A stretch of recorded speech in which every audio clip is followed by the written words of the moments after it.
Hi hello. കുറച്ച് bread ഇരിക്കും. നമ്മൾ ബ്രെഡ് കൊണ്ട് നമുക്കൊരു വൈകുന്നേരമല്ലേ സ്നാക്ക് ഉണ്ടാക്കാമെന്ന് വിചാരിച്ചു. കാരണം അന്ന് അപ്പൂസിനൊക്കെ ലീവാണ്.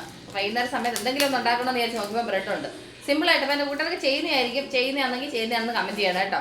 അപ്പോൾ നമുക്കൊരു ഡിഫറെൻ്റ് ആയിട്ടൊരു സ്വീറ്റ് പോലത്തെ ഒരു സംഭവം ഈ ബ്രെഡ് വെച്ചിട്ടുണ്ടാക്കാം. നല്ല ടേസ്റ്റാണ് കേട്ടോ. അപ്പോൾ ഞാനന്നൊരു തട്ടിക്കൂട്ട് പരിപാടിക്ക് വേണ്ടിയിട്ട് കയറിയത്. അപ്പോൾ അതിൻ്റെ കൂട്ടുകാർ കൂടെ ഷെയർ ചെയ്യാമെന്ന് വിചാരിച്ചു. നമുക്ക് സമയം കളയണ്ട. നമുക്കിതെങ്ങനെ ഉണ്ടാക്കുന്നതുള്ളൂ നമുക്ക് നോക്കാം. അതിനുവേണ്ടി ഒരു പാൻ അടുപ്പ് വെച്ച് ഇതിലേക്ക് ചെറിയൊരു കഷ്ണം ബട്ടർ ഇട്ട് കൊടുത്തു. എന്നിട്ട് ഇതിലേക്കാണെന്നുണ്ടെങ്കിൽ ഒരു പീസ് ബ്രെഡ്. എൻ്റെ കൂട്ടുകാർക്ക് വേണമെങ്കിൽ വീറ്റ് ബ്രെഡ് എടുക്കാം കേട്ടോ, ഗോതമ്പ് ബ്രെഡ് എടുക്കാം. പക്ഷേ എൻ്റെ അടുത്ത് എനിക്കിന്നിപ്പം ഈ മൈദ ബ്രെഡ് ആയതുകൊണ്ട് ഞാൻ ഇത് എടുത്തതേ ഉള്ളൂ. ഗോതമ്പ് ബ്രെഡ് ഉണ്ടെങ്കിൽ അത് യൂസ് ചെയ്യാം. അപ്പോൾ ഞാനാണെങ്കിൽ ഇതുപോലെ ഒരു 4 പീസ് ബ്രെഡ് ഇതുപോലെ ഞാൻ ബട്ടർ ഇട്ടിട്ട് ഇതുപോലെ ഫ്രൈ ചെയ്തെടുക്കുന്നുണ്ട്. ഞാൻ ഈ 2 സൈഡ് ഇതുപോലെ ചൂടാക്കിയിട്ട് ഈ പാൻ്റെ സൈഡിലോട്ട് തന്നെ വെക്കുന്നത് കേട്ടോ. പിന്നെന്ന് വെച്ചാൽ ശ്രദ്ധിക്കേണ്ടുന്ന കാര്യം ലോ ഫ്ലെയിമിൽ ഇട്ട് വേണം ഇത് ചെയ്യാൻ. ഒരുപാട് തീ വെച്ച് കഴിഞ്ഞാൽ കരിഞ്ഞു. എന്നിട്ട് നമ്മൾ ഓരോ പീസ് മേളിലോട്ട് വെക്കുന്നതനുസരിച്ച് ഇങ്ങനെ തിരിച്ച് വെക്കണം കേട്ടോ. അല്ലെങ്കിൽ ഒരു സൈഡ് മാത്രം അങ്ങ് ഭയങ്കരമായിട്ട് അങ്ങ് കരിഞ്ഞു പോകും. അതുകൊണ്ട് ഈ ഓരോ പീസ് നമ്മൾ മുകളിലോട്ട് വെക്കുന്നതനുസരിച്ച് തിരിച്ച് മറിച്ച് ഇതുപോലെ ചെയ്യണം. എന്നിട്ടുണ്ടെങ്കിൽ ഇപ്പോൾ 4 പീസ് റെഡിയാക്കി എടുത്തിട്ടുണ്ട്. എന്നിട്ടാണെങ്കിൽ ഞാനൊരു ബോളിലേക്ക് ഒരു അര ബോളോളം പാലെടുത്തു. എന്നിട്ട് ഇതിലേക്ക് 1 ടേബിൾ സ്പൂൺ പഞ്ചസാര പൊടിച്ചതുകൂടെ ചേർത്ത് കൊടുക്കുന്നുണ്ട്. എന്നിട്ടാണെങ്കിൽ നമ്മൾ ഈ ഫ്രൈ ചെയ്ത് വെച്ചേക്കുന്ന ആ ബ്രെഡ് പിന്നെ ഞാനൊന്ന് തിരിച്ചു വെച്ചു, കാരണം അപ്പുറത്തെ സൈഡ് കരിഞ്ഞു പോകാതിരിക്കാൻ വേണ്ടിയിട്ട്. എന്നിട്ട് അതിനെ ഒന്ന് ലെവലാക്കി സൈഡൊക്കെ ഒന്ന് ലെവലാക്കി വെച്ചതിന് ശേഷം ഇതിൻ്റെ മുകളിലേക്ക് നമുക്കാണെന്നുണ്ടെങ്കിൽ നമ്മളിപ്പോൾ മിക്സ് ചെയ്ത് വെച്ച പാലുണ്ടല്ലോ, പാലും പഞ്ചസാരയും കൂടെ മിക്സ് ചെയ്ത് വെച്ചേക്കുന്ന അതിൻ്റെ മുകളിലേക്ക് ഇങ്ങനെ ഒഴിച്ചു കൊടുക്കുക.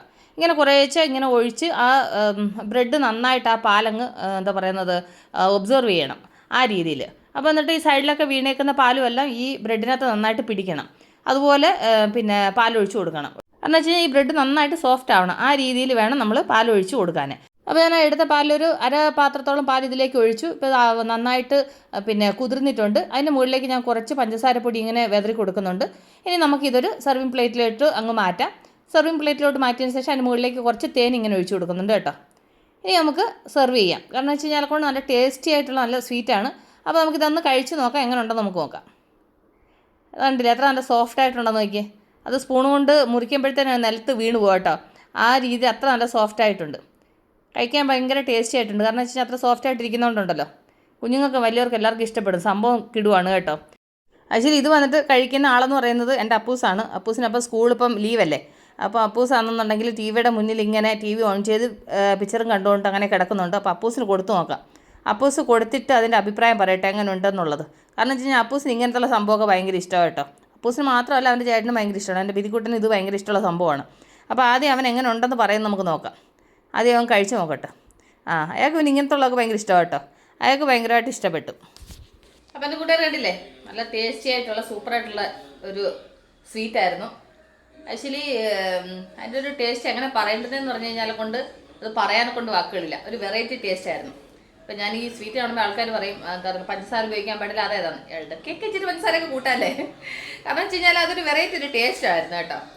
എൻ്റെ മൂത്ത മോനും അപ്പൂസിനൊക്കെ ഭയങ്കരമായിട്ട് ഇഷ്ടപ്പെട്ടു. ഞാൻ ആ ഒരു 4 പീസ് പിന്നെ ഒരു 4 പീസ് വെച്ചിട്ട് പിന്നെ അതുപോലെ ഉണ്ടാക്കി. അപ്പോൾ ഞാൻ കുറച്ച് കഴിച്ചു, അവർക്കും കൊടുത്ത്, അങ്ങനെ ഞങ്ങൾ എല്ലാവരും കഴിച്ച് നല്ല ടേസ്റ്റ് ആയിട്ടുണ്ടായിരുന്നു. അപ്പോൾ എൻ്റെ കൂട്ടുകാർ മറക്കാതെ ഒന്ന് ട്രൈ ചെയ്ത് നോക്കുക. വീട്ടിൽ കുഞ്ഞുങ്ങളുണ്ടെന്നുണ്ടെങ്കിൽ ഉണ്ടല്ലോ അവർക്ക് ഇത് ഉണ്ടാക്കി കൊടുത്തു കഴിഞ്ഞാൽ ഒരുപാട് ഇഷ്ടപ്പെടും. കുഞ്ഞുങ്ങളല്ല വലിയവർക്ക് ഇഷ്ടപ്പെടും. ഈ പറഞ്ഞ എനിക്ക് ഇഷ്ടപ്പെട്ടു, എനിക്ക് ഒരുപാട് ഇഷ്ടപ്പെട്ടു കേട്ടോ. നല്ല ടേസ്റ്റ് ഉണ്ടായിരുന്നു.